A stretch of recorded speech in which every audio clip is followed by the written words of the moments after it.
성경 말씀을 봉독합니다. 시편 22편 1절에서 3절입니다. 내 하나님이여, 내 하나님이여, 어찌 나를 버리셨나이까? 어찌 나를 멀리하여 돕지 아니하옵시며 내 신음하는 소리를 듣지 아니하시나이까? 내 하나님이여, 내가 낮에도 부르짖고 밤에도 잠잠치 아니하오나 응답지 아니하시나이다. 이스라엘의 찬송 중에 거하시는 주여, 주는 거룩하시니이다. 예, 이 시편 22편은 다소 난해한 어려운 그런 부분이 있습니다.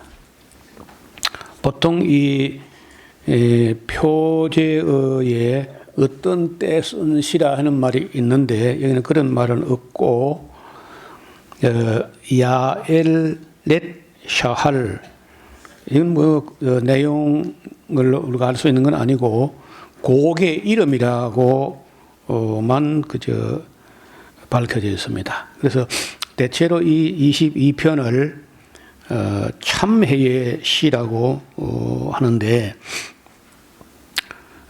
다윗이 뭐 참회했던 건 한 2번 정도가 있죠. 그 우리아의 아내 바세바 사건 때문에 참여했던 때가 있고 인구조사를 해가지고 교만의 생각을 품었던 때가 또 한 번 있었습니다. 그래서 이 때에 아마도 그 22편을 쓸 때는 우리의 아내 바세바 사건 때문에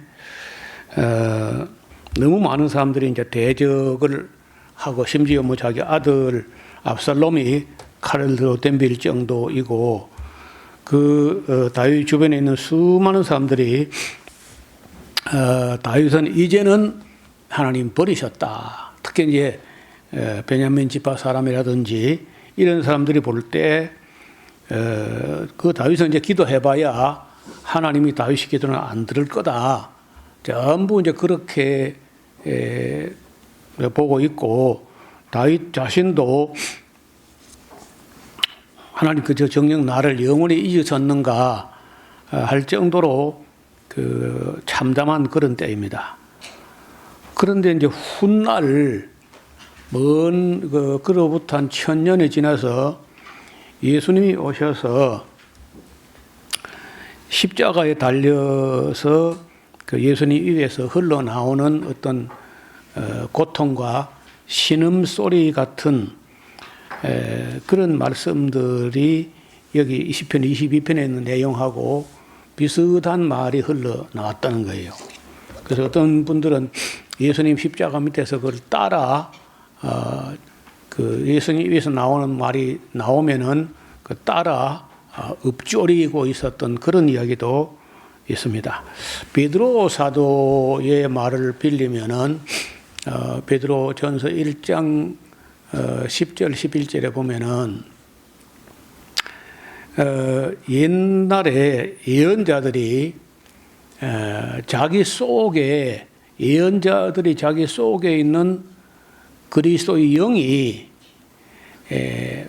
받으실 고통과 예수님 오시기 전부터 고통과 또 그리고 그 고통 지난 후에 얻을 영광을 미리 알고 노래했었다. 베드로 사도이 그런 말을 하는 거예요. 그러니까 예수님 오신 후에 오순절 이후에 우리는 성령이 강림하셨다. 대체 그렇게만 알고 있는데 베드로 사도의 해석은 뭐냐 하면은 구약시대 예언자들 안에 그리스도 영이 있었다는 거예요. 그래가지고 그 받을 고난과 후에 얻을 영광을 두고 노래한 적이 있었다. 베드로는 이렇게 해석을 한 거 이따 좀 보겠습니다. 일단 이 22편에는 하나님이여 내 하나님이여 어찌 나를 버리셨나이까. 그 십자가에서 그 많이 맞으시고 그리고 이제 또 피를 많이 흘리시고 그럴 때 그 예수님께서 그 신음소리, 그때 이제 목마르다 하는 그런 말도 있었고 했는데, 어떻든 엘리 엘리 라마 사박다니, 엘리 엘리 하는 그런 말은 그 히브리어고, 라마 사박다니 하는 말은 또 아람어였는데, 예수님께서는 뭐 표준어 이런 것이 있을 때도 아니기 때문에 그냥 그 갈릴리에 아람어하고 히브리가 섞여 있는 그 갈릴리 그쪽 사투리를 썼다는 거예요. 그래서 하나님이 어찌 나를 버리셨나이까?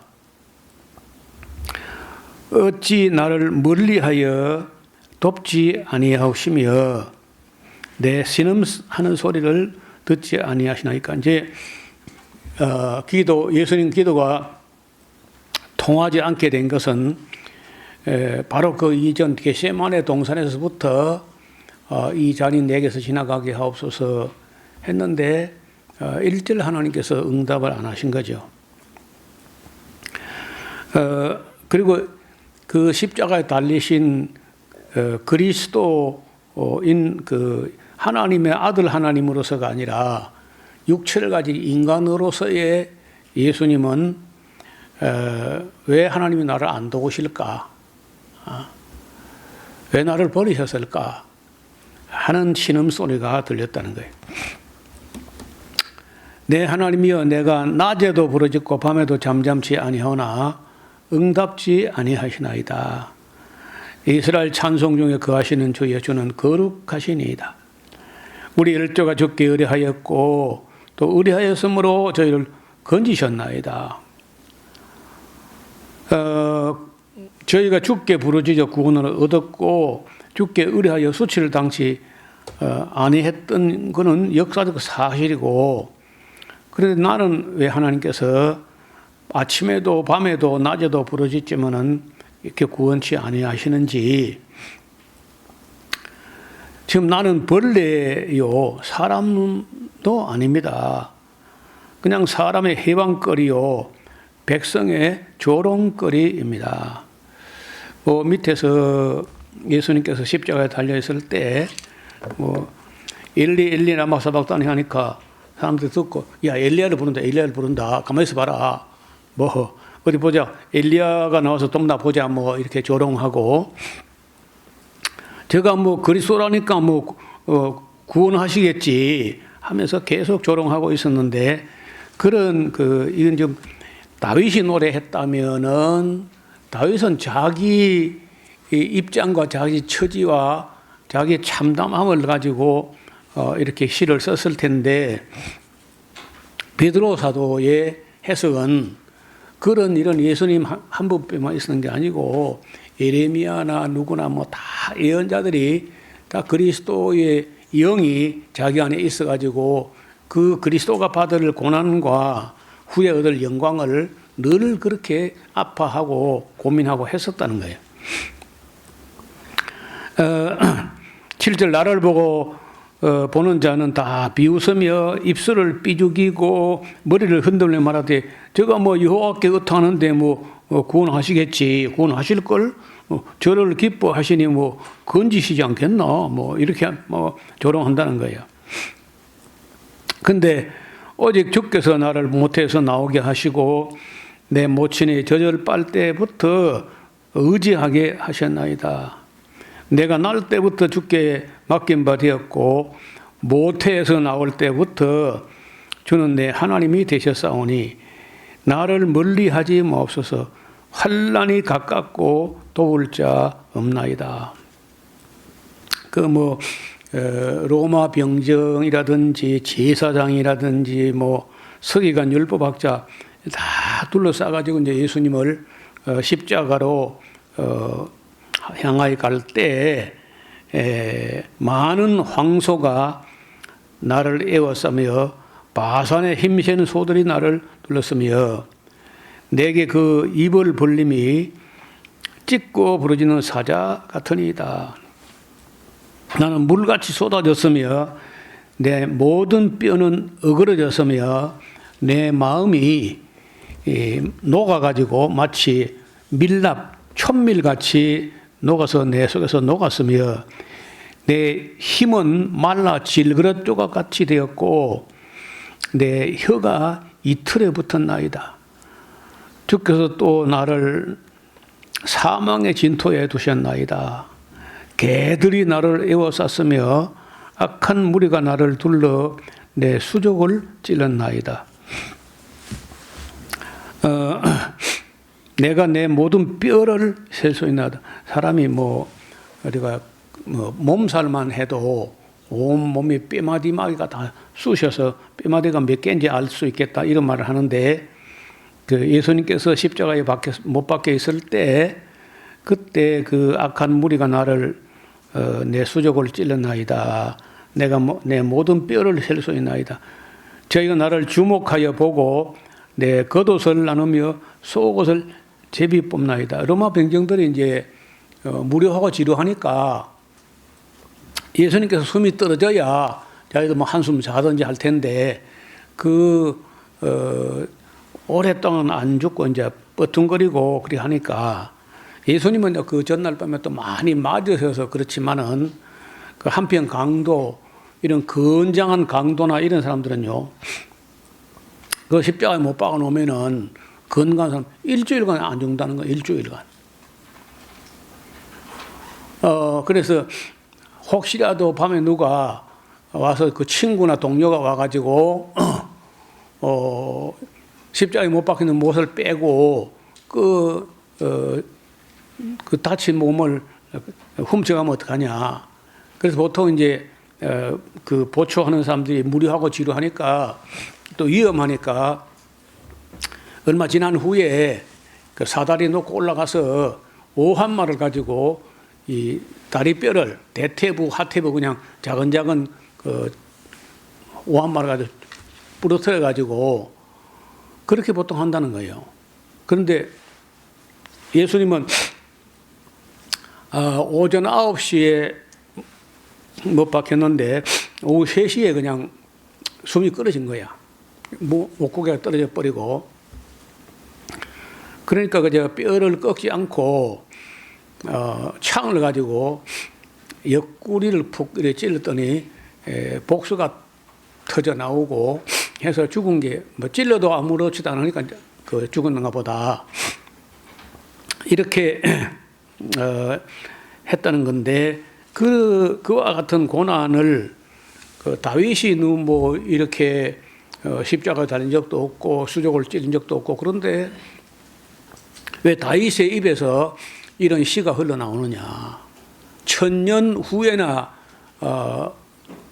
다윗 속에 있던 그리스도의 영이 실제 이것을 겪을 일은 1000년 후에나 있을 일인데 다윗의 입에서 어떻게 이런 노래가 나왔을까 하는 거예요. 베드로 사도가 그렇게 해석하는 것이고 또 우리 복음주의 목회자들도 이렇게 해석을 합니다. 여호와여 멀리하지 마옵소서. 나의 힘이시여 속히 나를 도우소서. 내 영혼을 칼에서 건지시며 내 유일한 것을 개의 세력에서 구하소서. 나를 사자 입에서 구하소서. 주께서 내게 응낙하시고 들소 뿔에서 구원하셨습니다. 아주 급 반전이 일어납니다. 그래서 이제 곧 죽는 것 같았고 죽었다고 생각하는데 나를 사자 입에서 구하소서 했더니 주께서 응낙하시고 들소 뿔에서 구원하셨나이다. 그런 체험은 이제 아무도 겪어본 사람이 없기 때문에 이해하기 어려운 거예요. 최근에는 이제 임사 체험을 하는 그런 사람들이 이런저런 책을 써가지고 정말 믿기 어려운, 이해하기 어려운 이야기를 가끔 하는데 전혀 염려할 게 없다. 죽을 때 막 얼마나 힘들까 이런 염려를 미리 할 필요가 없다고 어떤 그 대학 교수가 쓴 책인데 길지 않다는 거야. 그 죽음의 순간이라는 게 거의 길지 않게 넘어간다는데 제가 또 제가 존경하는 어떤 목사님 한 분이 77세 때 간경화로 간염, 간경화, 간암으로 돌아가셨어요. 근데 그 대구 동산병원 원목실장을 오래 지내면서 제자들이 의사가 많아가지고 그 목사님 힘들어 하실 때 이제 몰핀도 다 준비해 놓고 그래서 언제든지 힘들 때는 말씀하십시오 이렇게 이제 하는데 다 아들들하고 뭐 부인까지 밖에 나가 있어라. 주님과만 교제하고 싶다. 가장 그 힘드는 순간에 그렇게 하더라는 거예요. 그래서 그 고통이 그분은 내가 할 때 보기에는 굉장히 고통이 많았던 분이에요. 신학교 우리가 다닐 때 강의 시간에도 항상 이 뜨거운 물을 놓고 계속 뜨거운 물을 강의 중에 마시는데 왜 그렇게 마시냐면은 그 간경화로 인한 그 고통이 너무 심해서 어느 정도 아프냐면은 떼굴떼굴 그러고 내 방 구석을 메고 다닐 만큼이나 아팠다는 거예요. 근데 그 아픈 내색을 하나도 하지 않고 강의 시간 내에 이렇게 뜨거운 물을 마시면서 그 고통을 사귀면서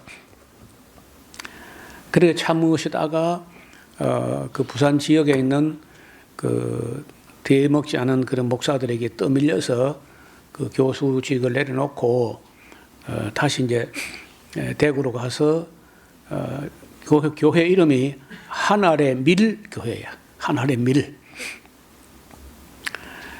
근데 그분이 이제 돌아가실 때 고통이 상당히 길었던 것 같아요.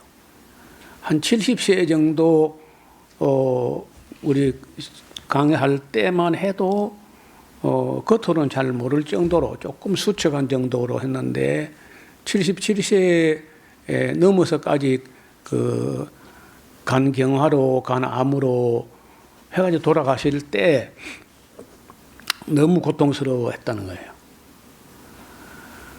그 영재 임박했을 때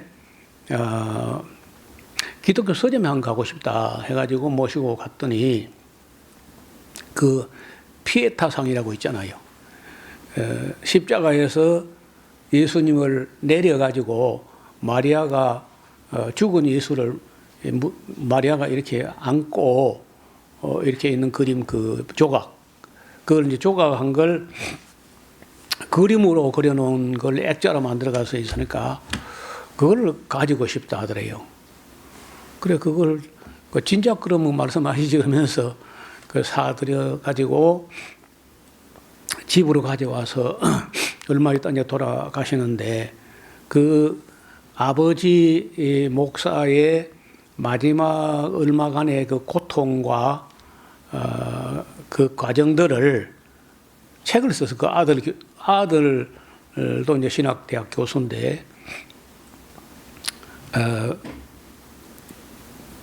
빛 색깔 공기 이런 책 제목은 뭐 그런 것 같은데 오래돼 가지고 제가 어딘가 있긴 있을 거예요.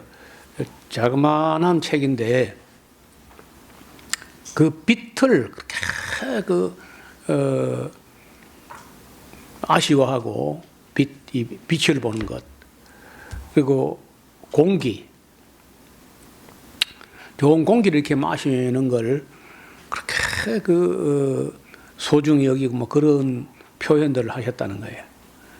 그래서 한 사람의 죽음을 그렇게 가까이서 밀착해가지고 책을 쓴다는 거 쉽지 않은데 그것도 자기 아버지 목사님의 죽음을 곁에서 지켜보고 책을 쓴 거예요. 그래서 여기는 이제 예수님께서는 금요일 저녁에 이제 체포돼 가지고 목요일 저녁에 체포돼 가지고 이제 금요일에 못 박히고, 그리고는 이제 해가 지고 안식일 되니까 무덤 속에 있다가 순간적으로 이제 부활하신 거잖아요. 하루 딱 만 하루 좀 더 되는 그 기간만 어둠 속에 있은 것이고, 그래서 내가 주의 이름을 형제에게 선포하고 회중에서 주를 찬송하리다. 여호와를 두려워하는 너희여 그를 찬송할지어다. 야곱의 모든 자손이여 그에게 영광을 돌릴지어다. 너희 이스라엘 모든 자손이여 그를 경외할지어다. 그는 공고한 자의 공고를 멸시하거나 싫어하지 아니하시며 그 얼굴을 저에게서 숨기지 아니하시고 부르짖을 때 들으셨도다.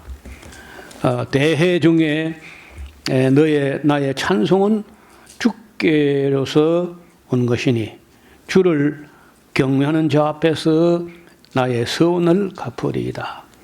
겸손한 자는 먹고 배부를 것이며 여호와를 찾는 자는 그를 찬송할 것이라. 너희 마음은 영원히 살지어다. 땅의 모든 끝이 여호와를 기억하고 돌아오며 열방의 모든 족속이 주의 앞에 경배하리니. 나라는 여호와의 것이요 여호와는 열방의 주제심이로다. 세상의 모든 풍비한 자가 먹고 경배할 것이요 진토에 내려가는 자 곧 자기 영혼을 살지 못할 자도 그 앞에 절하리로다. 후손이 그를 봉사할 것이요 대대 주를 전할 것이며 와서 그 공의를 장차 날 백성에게 전하며 주께서 이를 행하셨다 할 것이로다.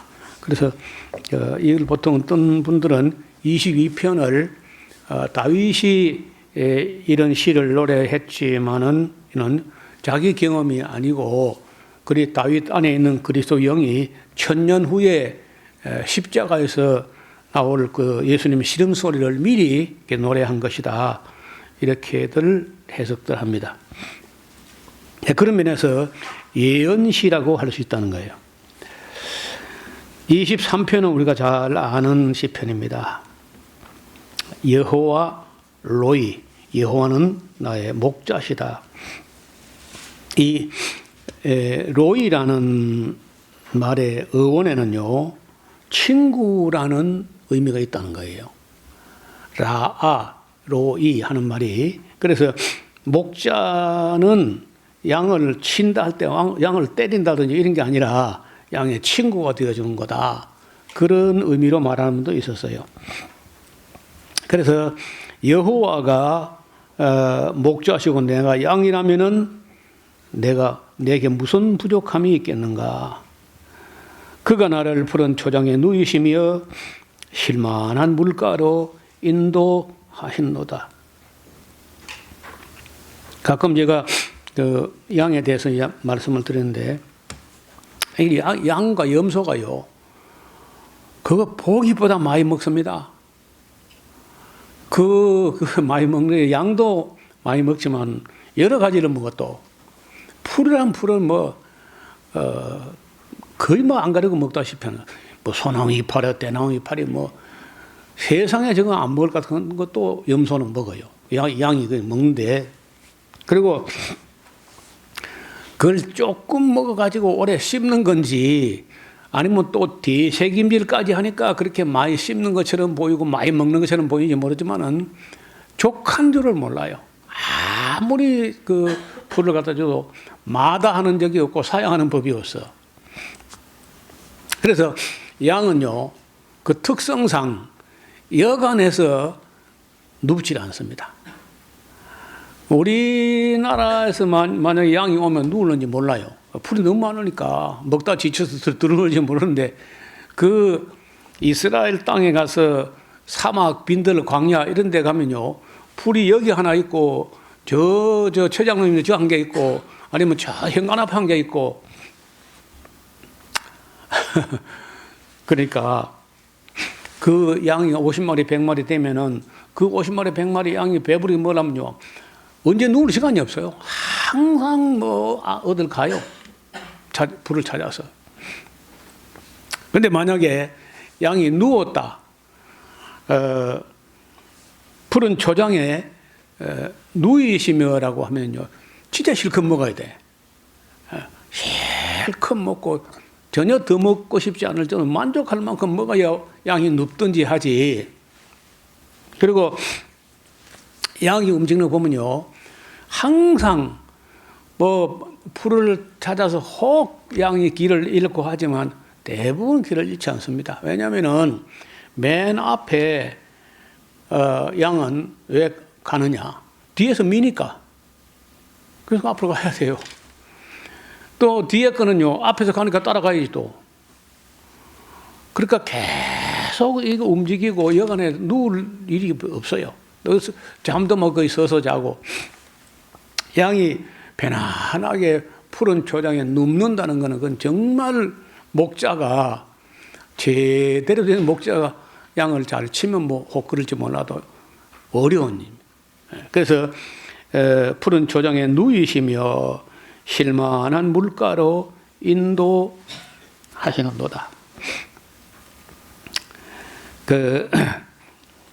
양은 물이 없어도 안 되고 또 물에 빠져도 안 돼.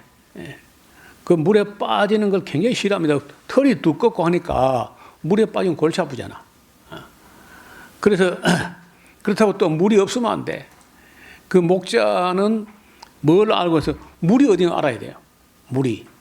그래서 항상 양에게 풀을 뜯긴 후에 우물가로 데리고 가서 물을 길어 올려가지고 물 마시는 물통에 물을 길어주면 또 양들이 물을 마시고 기본으로 해야 돼. 물과 꼴이 항상 어디 있는지 목자는 걸 잘 알고 부족하지 않게 먹여야만 합니다. 이것은 이제 살아있을 때를 말하는 것이고 3절은요. 내 영혼을 소생 혹은 회생 시키시고 자기 이름을 위하여 의의 길로 인도하시는도다. 그래요. 그 목자는 바른 길, 위험하지 않은 길, 바른 길, 안전한 길. 자, 길을 잘 인도해야 되는 거죠.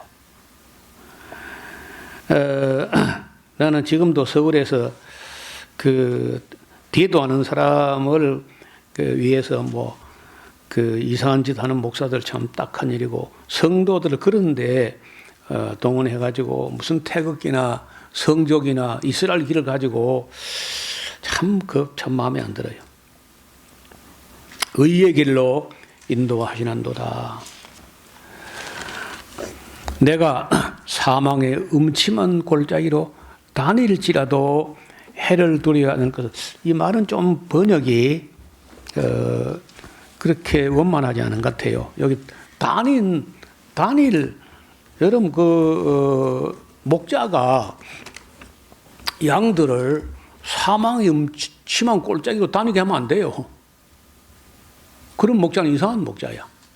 그러니까 이게 그런 말이 아니고 이 말은 그 사망의 음침한 골짜기로 건너갈 때, 다시 말해 죽음의 강을 건너갈 때를 말하는 것이다. 이렇게 해석하는 게 더 원만하지 않겠나. 누군가는 한 번은 건너가야 되거든요. 근데 혼자 가는 거예요. 아내도 따라올 수 없고 남편도 따라올 수 없고 아들도 딸도 따라올 수 없고 목사도 같이 못 건너가. 같이 혼자 건너가야 돼. 그런데 여기 다윗이 노래하기를 혼자 건너가는 게 아니라 하나님 함께 건너가게 하신다. 그 노래 중에 뭐 건너가게 하옵소서 뭐 그런 노래가 있죠. 그래서 죽음의 강, 사망 음침한 골짜기로 목자가 인도하는 게 아니고 사망의 음침한 그 뭐 잠깐 나가면 그 빛이 나는데 어떻든 사망의 골짜기를 건너갈 때 다닐지라도가 아니고 그때 우리가 뭐 해를 받을까 두려워할 필요가 없다는 거예요. 왜? 주께서 나와 함께 하십니다. 그 죽음의 강을 건너갈 때 하나님께서 나와 함께 해주신다.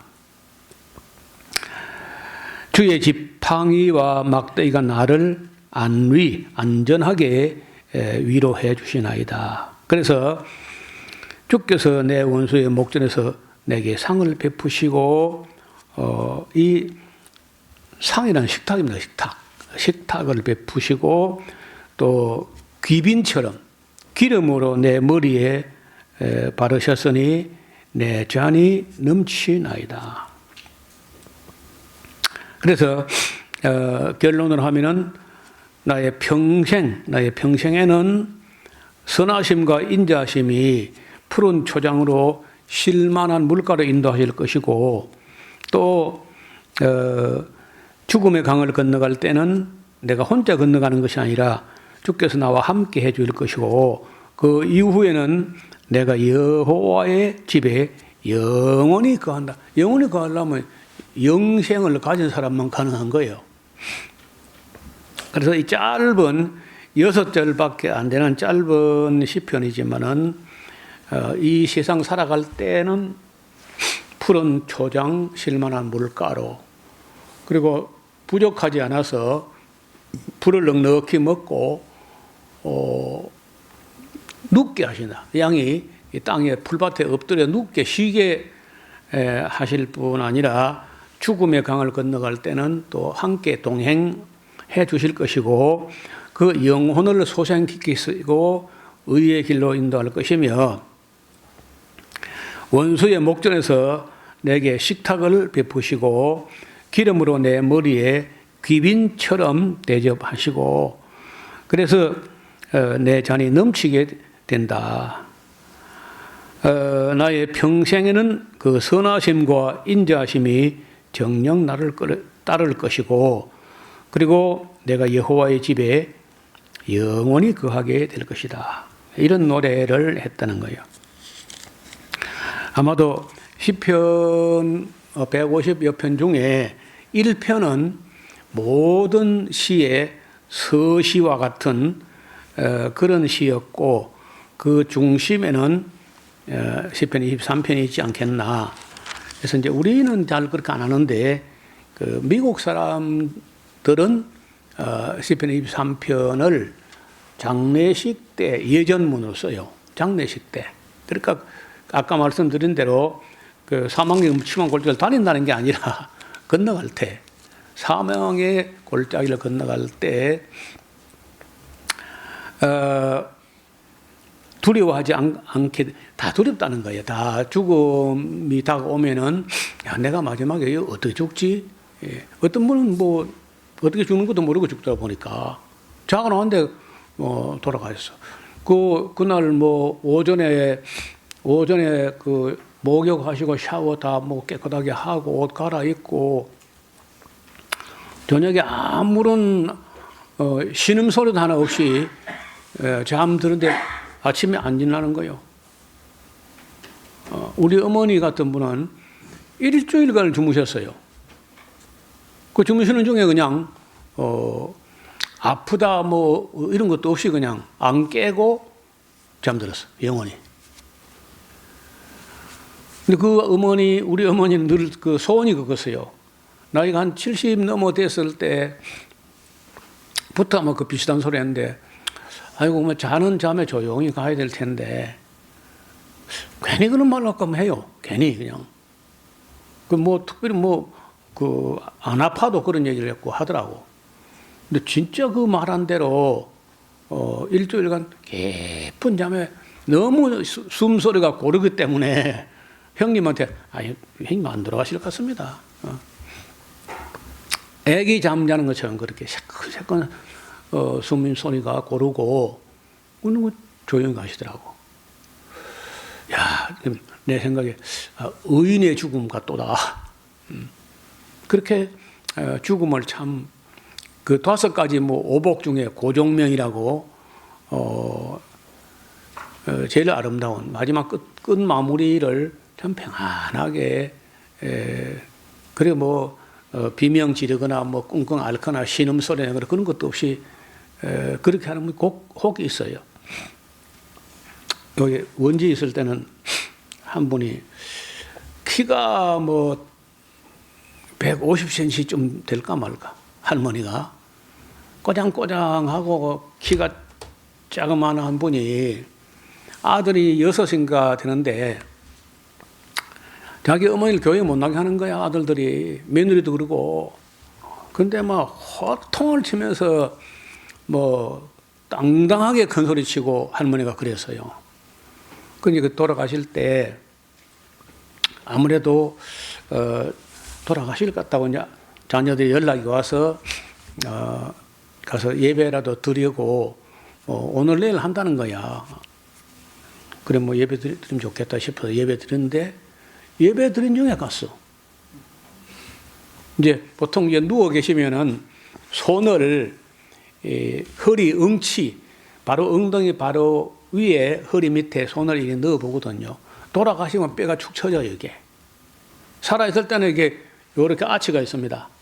엉덩이하고 요렇게 손을 넣으면 속이 들어간다고.